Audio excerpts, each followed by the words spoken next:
하나님 말씀은 여호수아 24장 14절에서 19절까지 말씀입니다.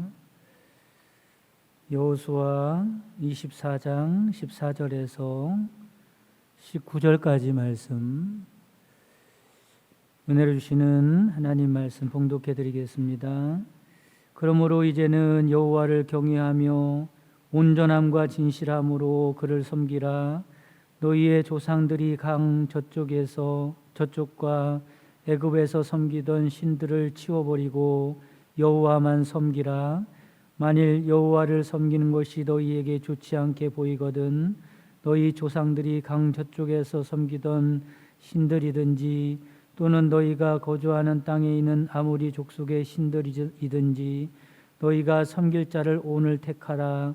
오직 나와 내 집은 여호와를 섬기겠노라 하니 백성이 대답하여 이르되 우리가 결단코 여호와를 버리고 다른 신들을 섬기기를 하지 아니하오리니 이는 우리가 하나님 여호와께서 친히 우리와 우리 조상들을 인도하여 애굽 땅 종되었던 집에서 올라오게 하시고 우리 목전에서 그 큰 이적들을 행하시고 우리가 행한 모든 길과 우리가 지나온 모든 백성들 중에서 우리를 보호하셨음이며 여호와께서 또 모든 백성들과 이 땅에 거주하던 아모리 족속을 우리 앞에서 쫓아내셨음이라.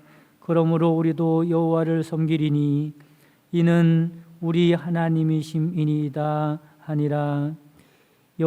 여호수아가 백성에게 이르되 너희가 여호와를 등이 섬기지 못할 것은 그는 거룩하신 하나님이시요 질투하시는 하나님이시니 너희의 잘못과 죄들을 사하지 아니할 것임이라. 아멘. 예, 이 시간에는 특별한 손님들이 오셨습니다. 이전에 지금 찬양단 이전에 글로리아 찬양단인데요. 예전에 글로리아 찬양단 멤버였던 분들이 저희 교회에 이렇게 방문하셔서 특성을 준비했습니다. 원래 이치성 권사님께서 초청하셨는데 권사님이 건강이 좀 많이 안 좋아하셨어요. 그래서 제가 찾아가 봤더니 오늘 오기는 힘들고 그래서 우리 찬양단이 찬양할 텐데 우리 카메라로요. 우리 이치성 권사님이 지금 유튜브로 보고 계실 텐데 얼굴 좀 크게 비춰주시기 바랍니다. 우리 권사님 볼 수 있도록. 네.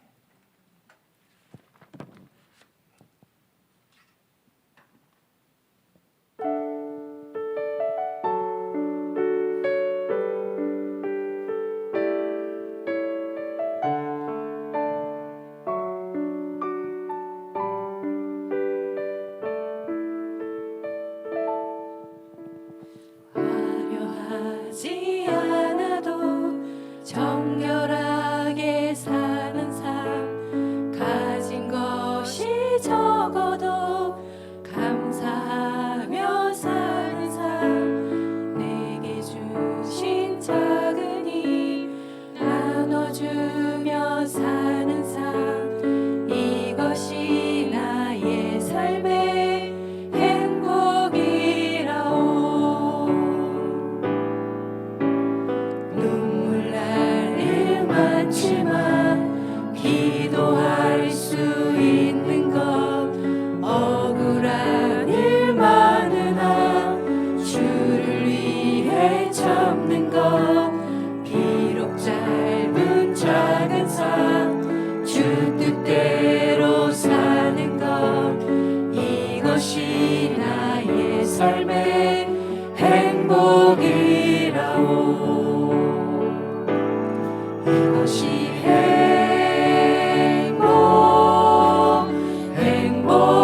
행복이라오. 세상은 알 수 없는 하나님 선물, 이것이 행복이라오.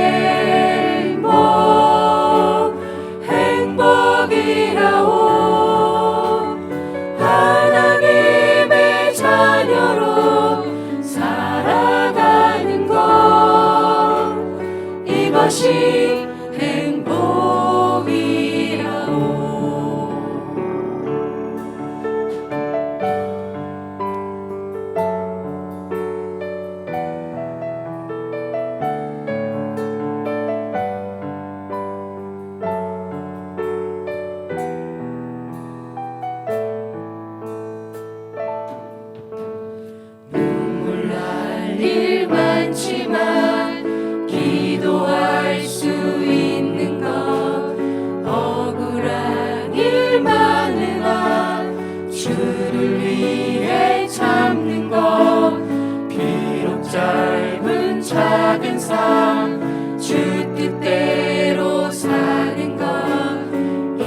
이것이 나의 삶의 행복이라오.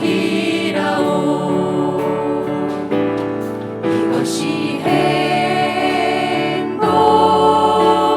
행복이라오. 세상은 알 수 없는 하나님 선물.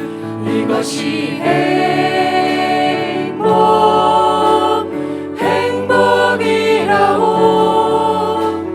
하나님의 자녀로 살아가는 것. 이것이 행복이라오. 이것이 행복이라오. 세상은 알 수 없는 하나님 선물. 이것이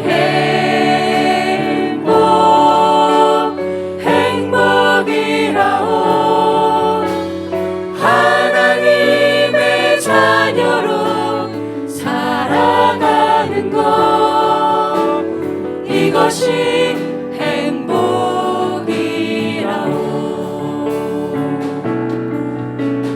이것이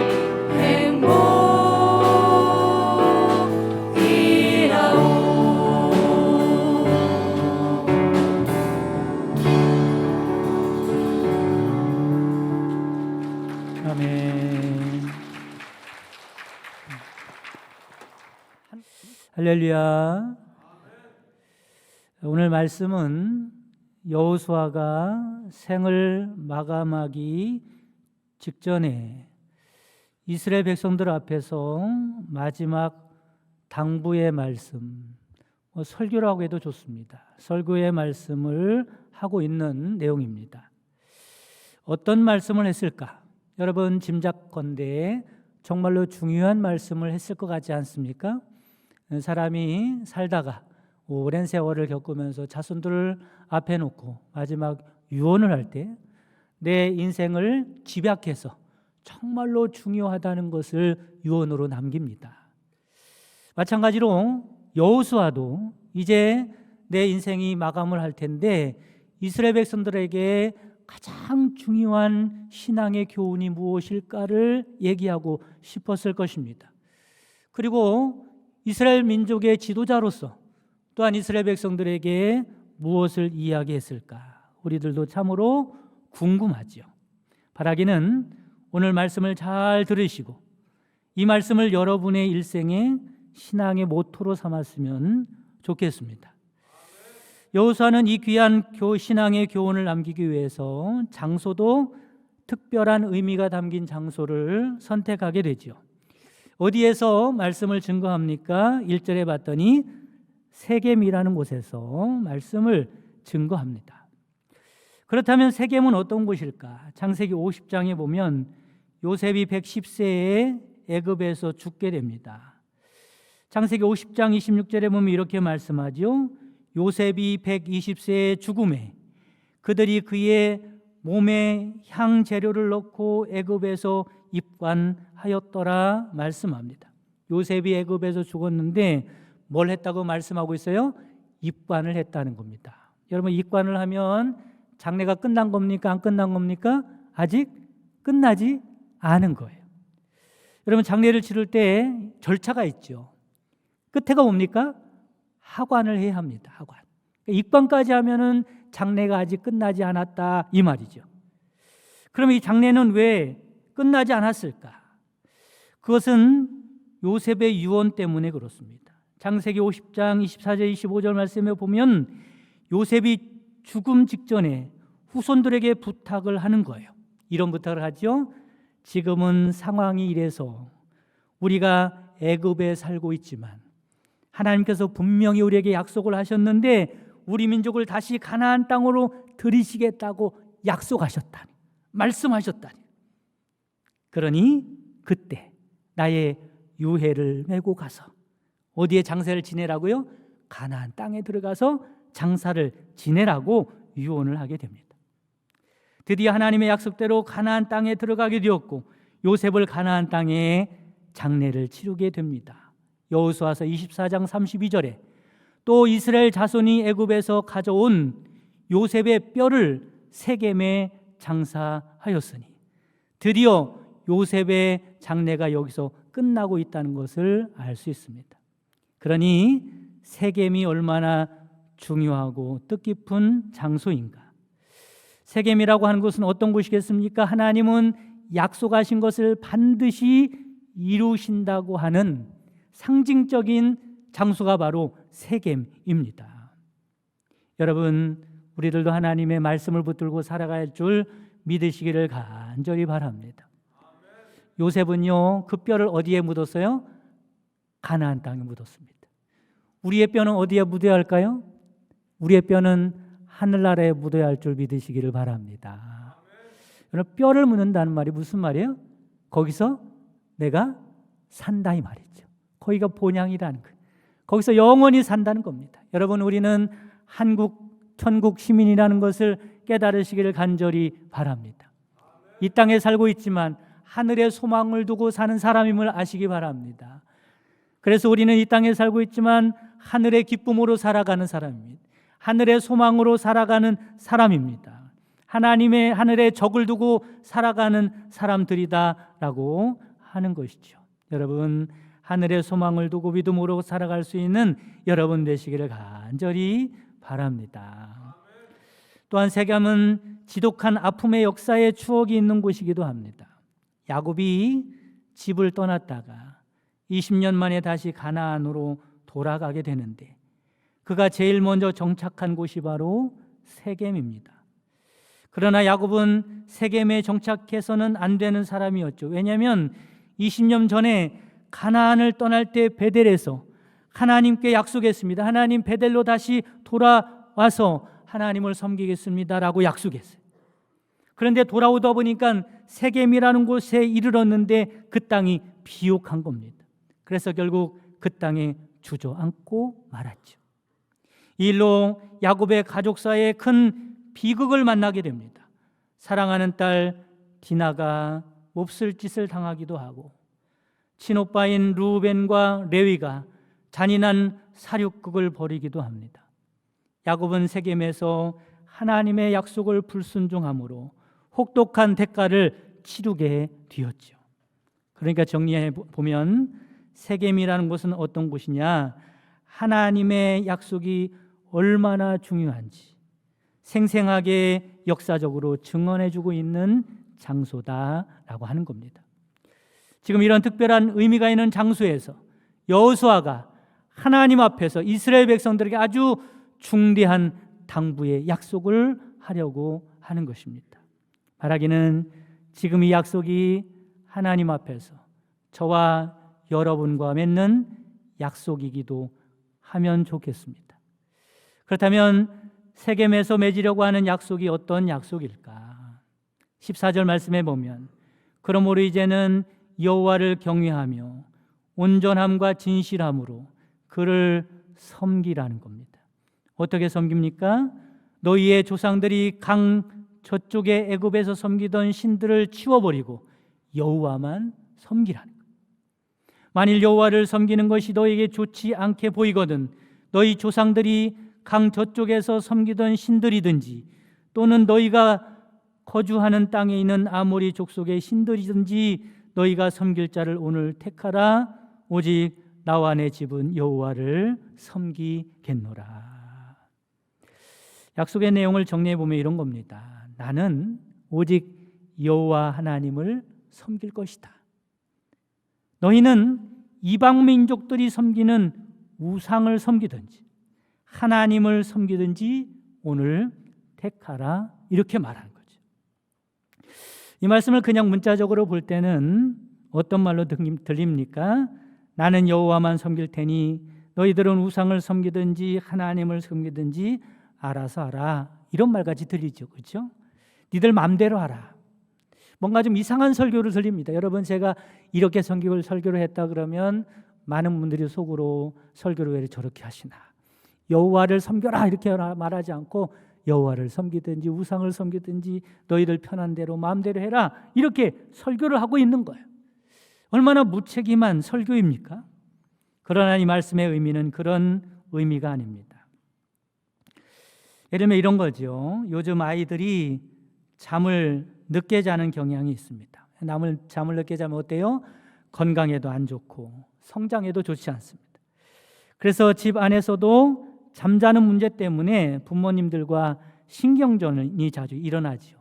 아빠가 그럽니다. 늦었다. 그만 자거라. 그러면 한 번에 예, 알겠습니다 하고 바로 자는 아이들은 극히 드물죠. 왜 벌써 자라고 하냐는 둥, 조금만 더 있다가 자겠다는 둥, 이런 핑계 저런 핑계를 대면서 안 자려고 할 겁니다. 그러면 뭐라고 합니까? 단호한 어투로 자라니까 왜 안 자? 이렇게 또 말하겠죠. 그래도 안 자는 거예요. 그럼 화가 납니다.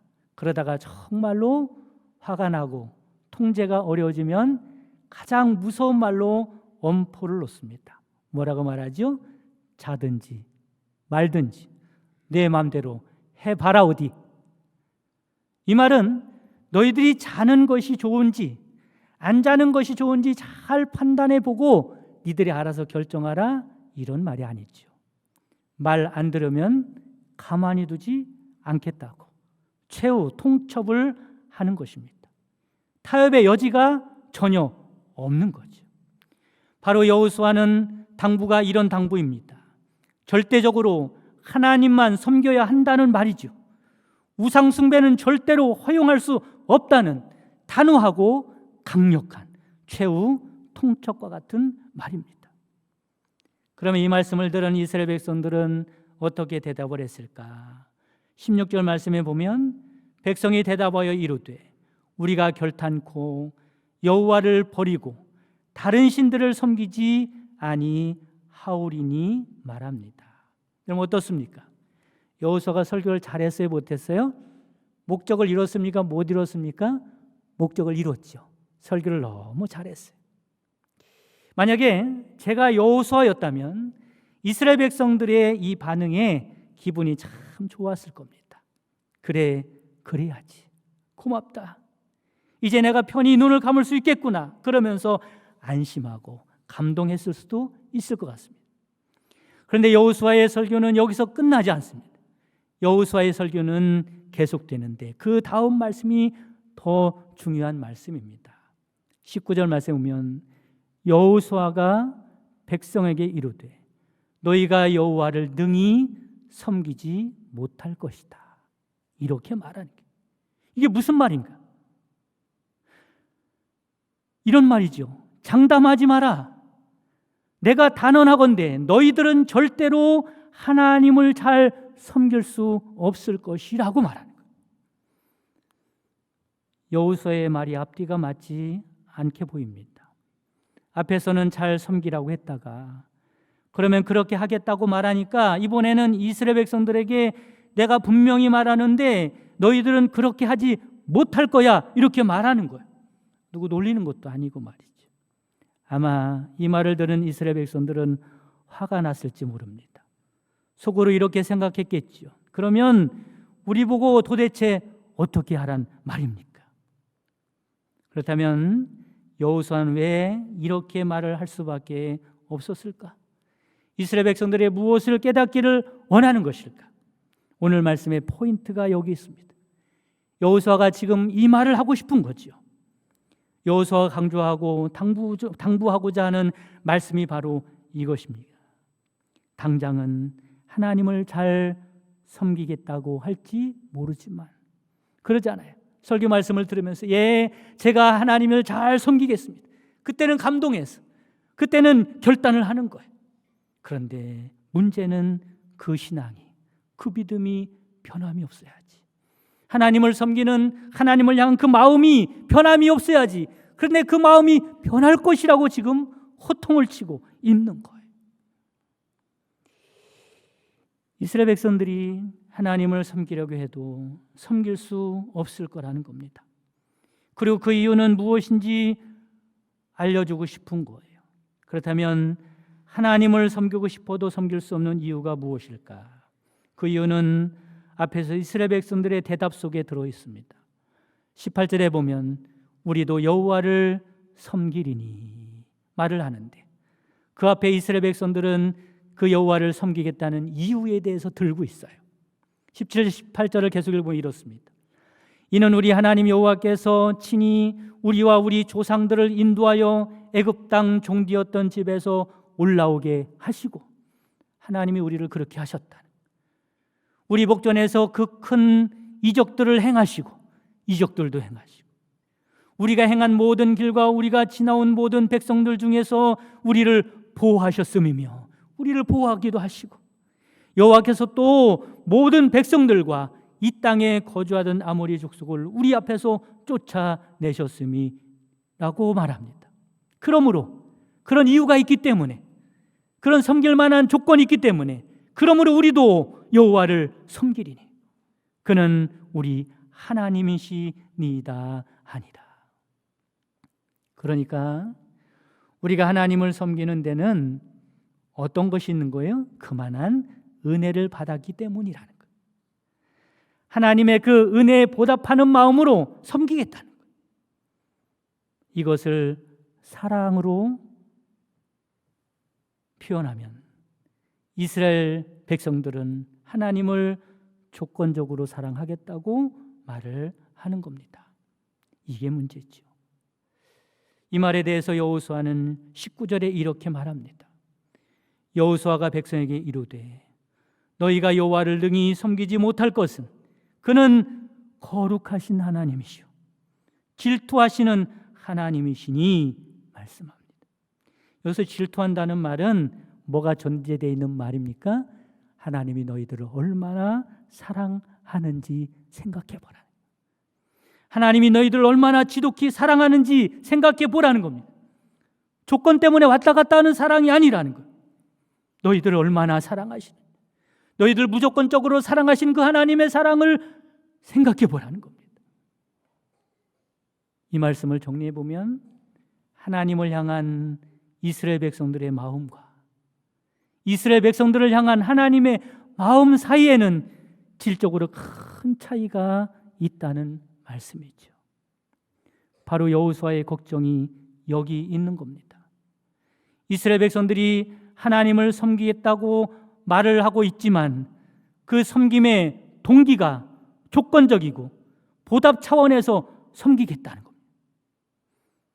이런 믿음이 왜 걱정되는 믿음입니까? 이런 믿음은 당장은 아니더라도 언젠가는 조건이 충족되지 못한다고 생각하면, 내가 은혜를 다 갚았다고 생각한다면 더 이상 하나님을 섬기지 않을 것이기 때문에 그렇습니다. 이스라엘 백성은 늘 여기서 넘어지죠. 조건이 달라지면요, 하나님을 섬기다가도 우상으로 넘어가고 그럽니다. 하나님을 섬기는 일을 포기하기도 합니다. 하나님이 우리에게 원하시는 믿음은 그런 차원의 믿음이 아니다라고 하는 겁니다. 여러분, 그리고 하나님께 보답한다는 말 자체가 얼마나 가당찮고 주제에 넘은 말입니까? 하나님께 보답한다고 뭘 얼마나 보답할 수가 있겠습니까? 하나님이 뭐가 아쉬워서 우리의 보답을 기다리시겠습니까? 여러분, 하나님을 진심으로 사랑할 수 있는 여러분 되시기를 간절히 바랍니다. 어떤 주인의 아들이 자신의 집에서 일하고 있는 여종을 사랑하게 되었습니다. 그러니까 주인 집의 아들과 집에서 일을 하고 있는 하녀와 사랑을 하게 됐고 결국에는 결혼을 하게 되었어요. 그런데 결혼 후에 이 여종이 아내가 됐죠. 이 아내가 남편에게 더욱더 극진히 정말로 헌신적으로 잘하는 겁니다. 남편이 부담이 될 정도로 그렇게 잘하는 거예요.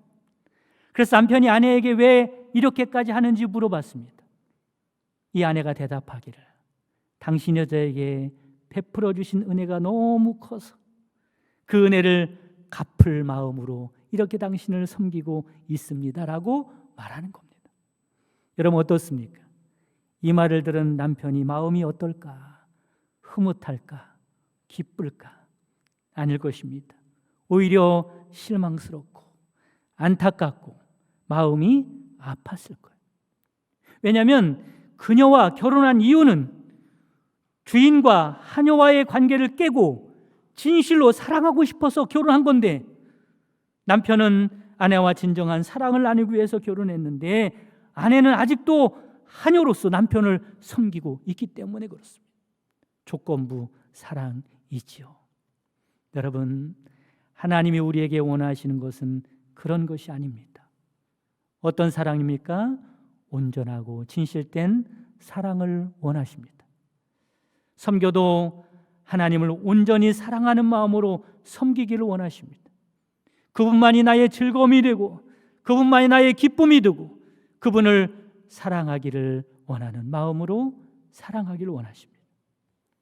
여러분, 우리들도 마찬가지입니다. 우리는 똑같이 신앙생활을 하고 있지요. 똑같이 예배드리고 있습니다. 하나님의 일을 같이 하고 있습니다. 그런데 중요한 것은 신앙의 동기지요. 그 섬김의 동기가 중요합니다. 그 신앙생활이나 섬김이 은혜에 대한 보답 차원이나 조건적인 차원이라면 하나님은 기뻐하지 않을 겁니다. 여러분, 오늘 말씀을 통해서 여호수아가 이스라엘 백성들에게 하고 싶었던 말씀을 여러분도 잘 들으시기를 바랍니다. 사랑하는 성도 여러분, 우리를 향하신 하나님의 무조건적인 무한한 사랑을 깨달으시고 하나님을 섬기되 조건적인 사랑으로가 아니라 온전함과 진실한 사랑을 가지고 하나님을 섬길 수 있는, 신앙생활할 수 있는 여러분 되시기를 간절히 바랍니다. 말씀으로 예배를 마치겠습니다. 하늘에 계신 우리 아버지여, 이름이 거룩히 여김을 받으시오며 나라의 마옵시며 뜻이 하늘에서 이룬 것 같이 땅에서도 이루어지이다. 오늘날 우리에게 일용할 양식을 주옵시고 우리가 우리에게 죄 지은 자를 사하여 준 것 같이 우리 죄를 사하여 주옵시고 우리를 시험에 들게 하지 마옵시고 다만 악에서 구하옵소서. 대개 나라와 권세와 영광이 아버지께 영원히 쌓옵나이다. 아멘.